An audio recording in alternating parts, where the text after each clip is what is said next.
there is an iron door set into a limestone wall, 300 feet underground, in a section of Mammoth Cave that does not appear on any public map. No one has officially explained what sits behind that door, and that is exactly where this story begins. 5 specific things were pulled out of the darkness of Mammoth Cave during the 19th century, including mummified remains, pre-Columbian artifacts, a sealed chamber, biological specimens, and a set of survey maps that directly contradicted the official record. Local officials knew about these finds. Federal surveyors knew the truth.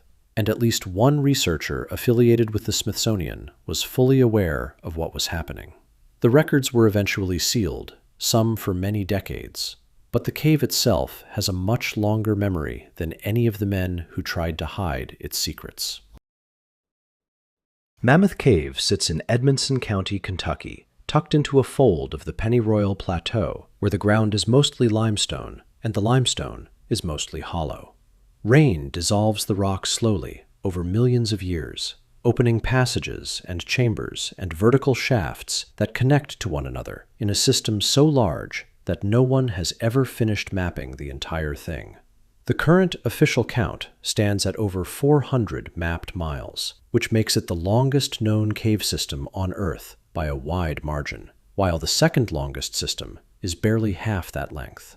The first systematic explorations by white settlers began in the 1810s, which means people were treating this place as a brand new discovery, roughly 4,000 years after it had stopped being one. Indigenous people had been deep inside Mammoth Cave for millennia before any European ever set foot in Kentucky, and archaeologists working in the 20th century found evidence of sustained human activity, like tools, food remains, woven objects, and torches, reaching back to 2000 BCE. The early 19th century surveyors either did not know this history, or they simply chose not to record it, and the distinction between those two possibilities matters more than it might seem at first. The physical reality of the cave is worth sitting with for a moment, because it explains much of the strange behavior that follows. The temperature underground holds at 54 degrees Fahrenheit year-round, regardless of the season on the surface, and the air stays dry and perfectly still in the upper passages. Beyond the reach of your lamp, the darkness is not the partial darkness of a cloudy night or an unlit room, but a total and absolute blackness that feels like it has actual weight. Passages that run wide enough for a group of men to walk abreast will sometimes narrow, without warning, to a slot barely wide enough for a single body to squeeze through sideways. And then they open again into a room the size of a cathedral, with a ceiling you cannot see from the floor. By the 1830s, the cave was operating as a commercial tourist attraction, where visitors paid to be guided through the upper passages by lamplight. The ownership group changed hands several times across the century, and these men had a direct financial interest in controlling what the cave was and what it meant to the public. A cave full of ancient human remains and unexplained markings is a much harder thing to sell to the masses than a cave full of impressive rock formations, and that pressure shaped every decision made about what to report and what to quietly set aside. The man who knew the cave better than anyone else in the 19th century was named Stephen Bishop. He was enslaved by Franklin Gorin, who purchased the cave property in 1838, and Bishop spent years guiding explorers and tourists through passages that no one else had ever charted. In 1842, he drew a map of the cave entirely from memory, without using any instruments. And his work was so accurate that researchers were still consulting it 40 years after he drew it. The map named passages, noted landmarks, and indicated connections between sections of the cave that took later surveyors many years to independently confirm. Bishop crossed the underground river called Echo River in a homemade boat and reached sections of the cave that the official surveys somehow managed to miss. These surveys were conducted decades later by federal teams with proper equipment, yet they failed to find what a single man with a lantern had already seen. Whether they truly missed these areas, or simply chose to leave them off the map, is part of what we are looking at today. He died in 1857 as a free man because Gorin had sold him, along with the cave, to a physician named John Croghan, whose will eventually freed him. Being free did not mean he was credited for his work, and the men who came after him felt no particular obligation to say where their information had actually come from. The cave kept what it was given, including the bodies, the objects, the sealed rooms, and the creatures in the deep water that no one could classify. It held on to the memory of passages that one man knew and named, even as the official record quietly left them out. Here is what they found, and what they did with it. In 1813, a crew of workmen spent their days in the upper reaches of Mammoth Cave mining saltpeter. This was the potassium nitrate needed to manufacture gunpowder, and because the War of 1812 was in full swing, the cave's massive supply was worth a fortune. These men were not explorers by trade or inclination, and they spent their hours prying up dry soil and hauling it to leaching vats near the entrance, with a singular focus on their daily output. That routine broke when one worker swung a tool through a gypsum floor in a side passage, and the ground simply gave way into a hidden chamber below. Inside that darkness, they found bodies. These were not bleached skeletons, but actual bodies that the cave's unique chemistry had preserved in an extraordinary way. The air in those upper passages is perfectly still and bone dry, and the temperature never shifts, creating a mineral-rich environment that draws every drop of moisture out of organic matter. Because of this, skin still clung to the bones, and hair remained on the scalps of the dead. One person was found wearing a garment of woven cloth that was so well preserved you could still trace the pattern in the weave, while another was wrapped in deerskin, and a third body reportedly still had a recognizable face. The first written accounts of this find described the people as giants. This specific word showed up in at least 2 regional newspapers during the 1810s, and the story spread through the informal networks that served as the news in rural Kentucky back then. These stories spoke of tall figures and unusually large bones, and the implication was that these were not ordinary people from a known history. They were framed as something older, stranger, and perhaps not entirely human, though these claims were later walked back without any formal correction or explanation of how the original measurements had been so wrong. Subsequent reports simply stopped mentioning their size, and no one at the time seemed to think the discrepancy was worth explaining. We know now that these people were pre-Columbian. When researchers finally examined the remains in the 20th century, they placed them within the woodland or Mississippian traditions, both of which had a deep presence in Kentucky for thousands of years. These cultures used cave systems for burial and ritual, meaning the people in that chamber were not lost travelers who had wandered into the dark. They had been placed there deliberately by a community that understood the cave's preserving power, choosing the limestone deep as a permanent keeper for their dead. By the 1870s, the Smithsonian Institution took custody of at least one of these mummies. This transfer happened quietly, without any public announcement, and the records detailing the condition of the body were kept from the public until the 1970s. When those documents finally became accessible, they contradicted several points from the original 1813 field notes, though not in a way that suggested a deliberate hoax. Instead, the gap between the first reports and the official records created a set of questions that neither side could fully answer, leaving the truth of the discovery somewhere in the middle. You have to remember that those early explorers had no real framework for what they were seeing. Archaeology did not exist as a formal discipline yet, and the idea that the ground beneath their feet held a continuous human history stretching back millennia was a concept most 19th century Americans were not ready to handle. Accepting that history would have forced them to rethink their own place on the land, so the bodies were moved and the stories were stripped of their complexity. The culture that had honored these dead was folded into a vague category of primitive people that didn't require any further thought. This was not a grand conspiracy, but rather something more common and much harder to fight. It was the habit of an entire society choosing not to look too closely at anything that complicated the story they wanted to tell about themselves. While the mummies were the most striking evidence of life inside the cave before the 1810s, they were not the only traces left behind. The people who carried those bodies into the earth did not go in empty-handed, and the things they left in the dark tell a different part of the same story. Unfortunately, that record is even more scattered and broken than the bodies of the people themselves. The dead did not go into the cave alone. To carry a person 2 miles into the earth through absolute darkness requires more than just strength, as the passages narrow and drop and double back in ways that demand careful preparation. Those who made the journey carried light sources, containers, and objects of great importance, and when 19th century explorers began pushing into the deeper sections of the cave, they kept stumbling over what those earlier people had left behind. They found woven baskets that still held their shape, and bowls made from dried gourds. There were mussel shells that had been carried in from the surface, and piles of torch remnants made from bundled river cane, which is a specific fuel that burns just long enough for a long walk.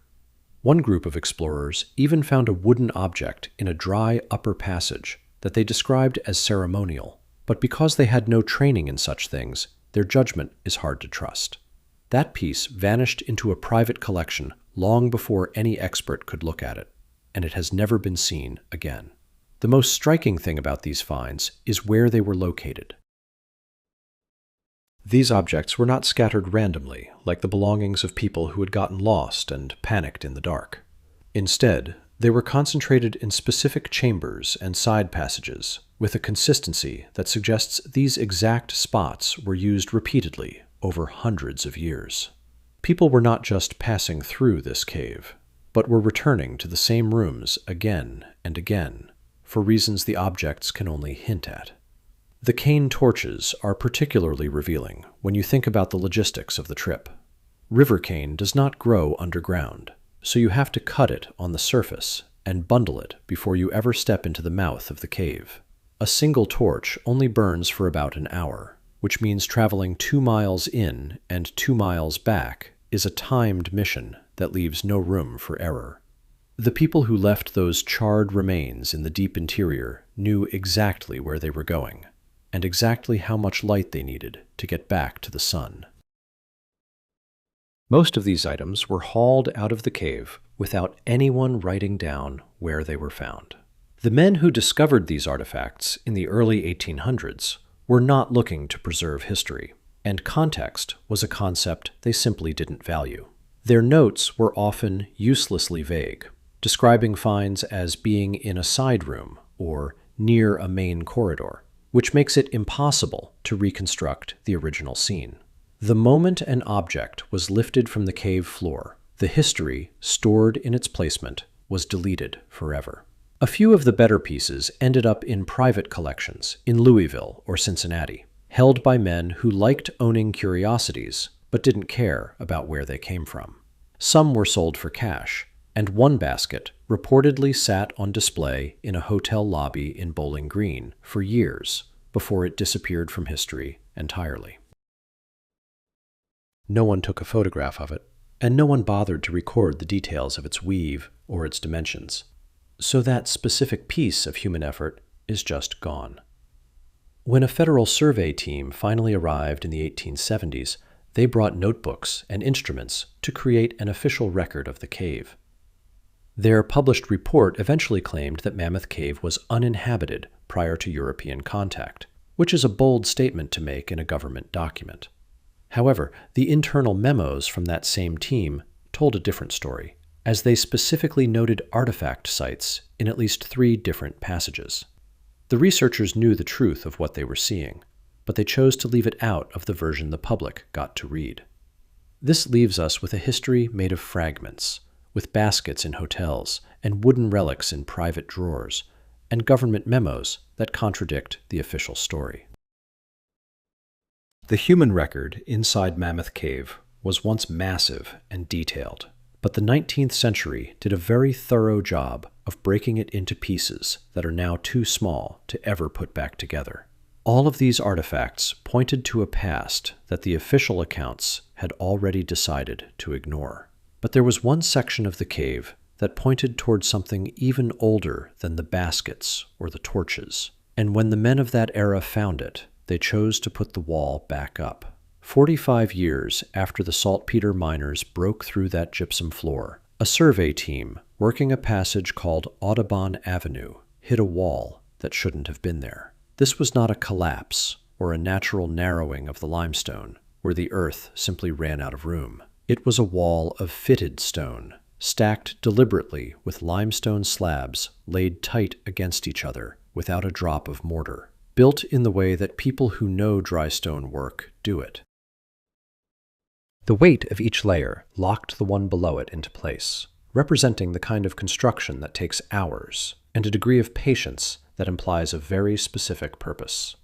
When the team finally broke through those stones in 1858, they found a room on the other side that no one had stepped inside for a very long time, though it was clear that someone, at some point, had lived there quite often. The chamber measured roughly 12 by 20 feet, with a ceiling low enough that a tall man would have been forced to duck. In the center of the floor sat a fire pit that had been built up and raked out and used again over what the ash layers suggested was a long period of repeated occupation. Old smoke had turned the walls dark, and on the far side of the room, away from the entrance, the team found a set of markings that none of them could identify. These were not English letters, or any alphabet the men recognized, but the lines were arranged with a consistency that ruled out random scratching. They were deliberate and organized, yet they matched nothing in the team's frame of reference. The team leader did exactly what bureaucrats do when they find something they don't know how to categorize, which was to file a report upward to the people who owned the problem. In 1858, that meant the Mammoth Cave Hotel Ownership Group, the commercial operators who controlled access to the cave and decided what stories the cave was allowed to tell. This report was retained privately, rather than being sent to the state or any federal body where it might be scrutinized. It stayed in the hotel's private files, tucked away where it would not cause trouble or require an explanation that the owners weren't prepared to give. One member of the survey team made a partial transcription of the wall markings and mailed it to a professor at Transylvania University in Lexington, which was one of the more serious academic institutions in the region at the time. Whether the professor ever responded is unknown, and if he did write back, that letter has never surfaced in any archive. The transcription itself was never published, and seems to have vanished entirely. What remains is the knowledge that it once existed, carried in a brief reference in another team member's personal journal, along with the assumption that the answer might still be sitting in some forgotten collection of 19th century academic correspondence. Before the survey team left, they resealed the chamber, though they didn't use the original fitted stones, because that would have taken more time and care than anyone was willing to spend. Instead, they used a rough mortar fill, the kind of quick repair that closes an opening without pretending to restore what was actually there. Then, the location was removed from the working survey maps. It wasn't marked as restricted or flagged as requiring further study. It was simply erased. The passage on Audubon Avenue continued on the maps, but the branching point where the chamber sat was no longer part of the official record.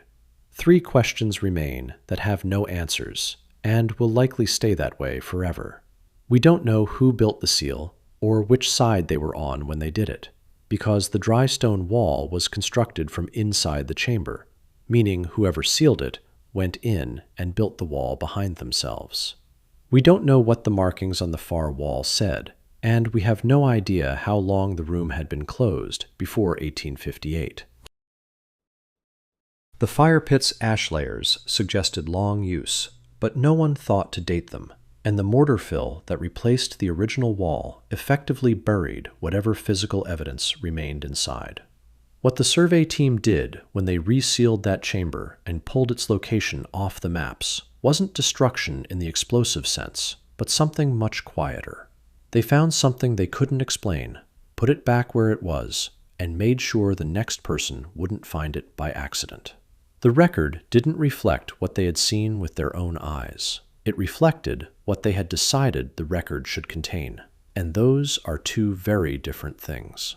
The chamber raised questions about who had been in that cave and for how long, but the next find raised a different question about what else was living in the dark water. Mammoth Cave is not empty, and the truth is that it never has been. In the deep passages below the tourist routes, far beyond the reach of the guided lamp tours, the cave runs its own biology. This is a closed system that evolved in total darkness over thousands of years to produce creatures you won't find anywhere else on the planet. There are eyeless crayfish, white as chalk, that navigate by water pressure and chemical traces. Fish with no pigment and no functional eyes feel their way through underground pools by sensing the movement of the water around them. Even the cave crickets commute between the surface and the deep passages, carrying nutrients down from the outside world to feed everything living below. Most of that biology was cataloged in the latter half of the 19th century, when American natural history was in one of its more energetic periods, and the cave was becoming a serious subject of scientific interest. Dr. Robert Call spent a great deal of time inside Mammoth Cave in the 1870s, working through its passages with collecting jars and notebooks to build what became a thorough account of the cave's known species. His published work is the foundation that later researchers built on, and it remains well documented and available in any serious library with a natural history collection. However, his field notebooks are a different matter entirely. Call kept detailed daily records of what he collected and where he found it, providing the kind of granular, session-by-session documentation that published papers usually compress into a few authoritative sentences. Those notebooks eventually ended up in the University of Kentucky's holdings, which is where researchers working in the late 20th century found entries that Call had never translated into print. The entries described two specimens pulled from a deep water pool in a passage beyond Echo River, in a section of the cave that required a boat crossing to reach. Call described the specimens as roughly 8 to 12 inches long, aquatic, and collected alive before being preserved. He was a trained observer who wrote carefully, yet he noted that the features he was describing didn't correspond to any species in his reference materials. He sent these preserved samples to a colleague at the Academy of Natural Sciences in Philadelphia, which was one of the country's most serious natural history institutions at the time. The colleague's reply is preserved in Call's papers, consisting of one sentence of acknowledgement and another that reads, "The matter requires discretion." Nothing further on the subject appears in the correspondence, and Call's published work makes no mention of the specimens at all. The Academy's records contain no entry for anything matching Call's description from that period, and the physical samples themselves are simply gone. They are not in any known collection at the Academy, the Smithsonian, or the University of Kentucky's own natural history materials. Wherever they went after that single letter of acknowledgement, they didn't go into an institution that kept records the public can access. The honest answer to what Call found is that nobody knows, especially since the cave's deeper water passages remain genuinely undersurveyed even today. New species turn up in these systems regularly, and the biology of isolated underground water is poorly understood in ways that professional biologists will readily admit. Call may have found something that would have redrawn a corner of the taxonomic record, or perhaps he found a specimen of a known species in an unusual condition that confused him. The notebook entries describe what they describe, but the samples aren't available to check against his notes. What remains consistent is the shape of the gap in the history. Call found something, sent it away, received a letter urging him to stay quiet, and then published nothing. The record stops at that letter, ending cleanly like a page that has been cut out of a book rather than turned. Stephen Bishop sat down in 1842 and drew a map of Mammoth Cave, without a compass, without a measuring wheel, and without a single tool that a professional surveyor would consider necessary for a reliable document. He worked entirely from memory, pulling from the thousands of hours he had spent underground, guiding tourists through a labyrinth he knew the way a river pilot knows a shifting channel. It was not a knowledge born of charts or mathematics, but of repeated passage, the specific feel of the limestone floor under his boots, and the way the sound of moving air changed just before a ceiling dropped into a narrow crawl. When he finished, the map named every passage and placed every chamber in relation to the others, with an accuracy that stunned the trained men who later checked it against their own instruments. For 40 years after Bishop put his pen down, researchers and explorers continued to use his hand-drawn sketch as their primary working document. By the 1870s, the federal government decided that a private map was no longer sufficient for their needs. The Army Corps of Engineers commissioned a formal survey of the cave, sending a team equipped with the latest technology and federal authority to spend several months documenting the darkness. The maps they produced became the official record of Mammoth Cave, serving as the baseline truth for every management decision, tourism plan, and scientific study that followed for the next century. The problem was that Bishop's map and the federal survey did not agree. They did not disagree everywhere, and for most of the cave's known extent, the two records lined up so closely that it actually proved how incredible Bishop's original work had been.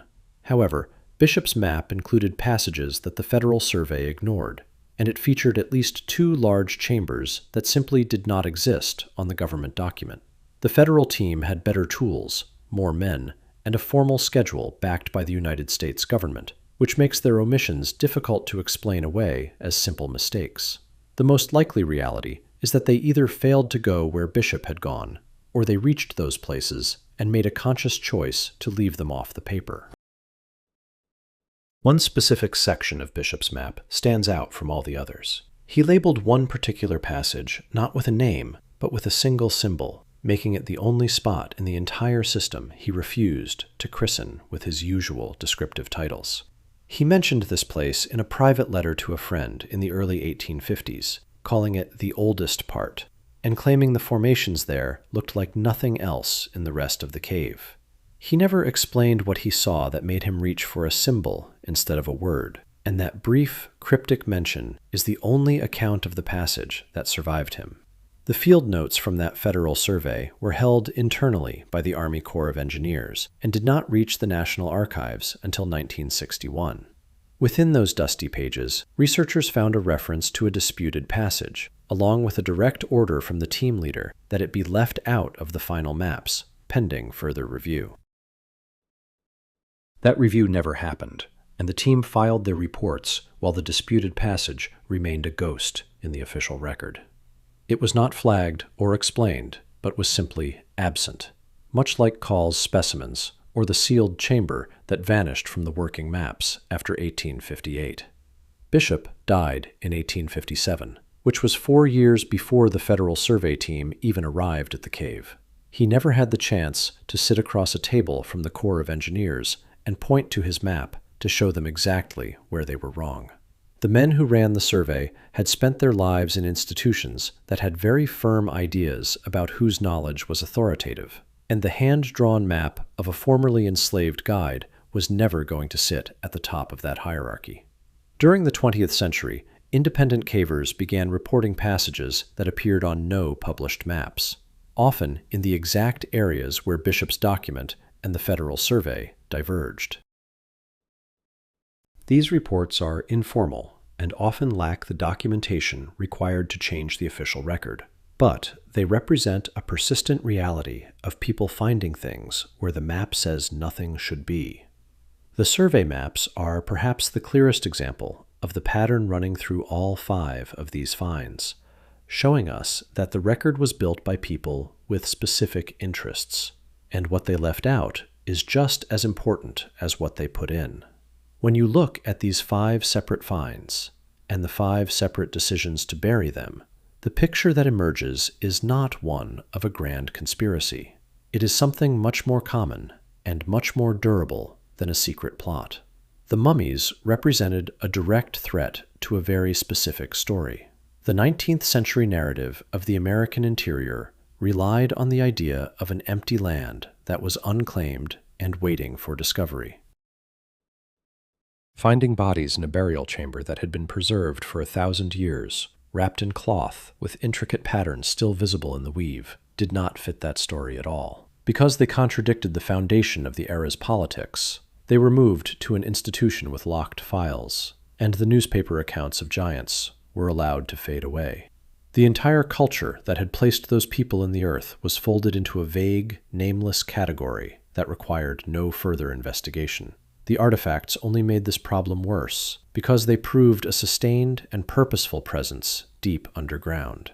You do not leave cane torches 2 miles into a cave by accident, and you do not place baskets in specific chambers across multiple passages unless you belong there. These were people who had mastered the geography of the cave over many generations and made it a central part of their world. When the Federal Survey published the claim that the area was uninhabited prior to European contact, it was not a careless mistake. It took a deliberate effort to write those words when the internal memos from that same team were noting artifact sites in the very passages they were walking through. The sealed chamber and the biological specimens fall into a different category of inconvenience. They did not threaten a political narrative, but they did threaten the comfort of a complete and orderly scientific account.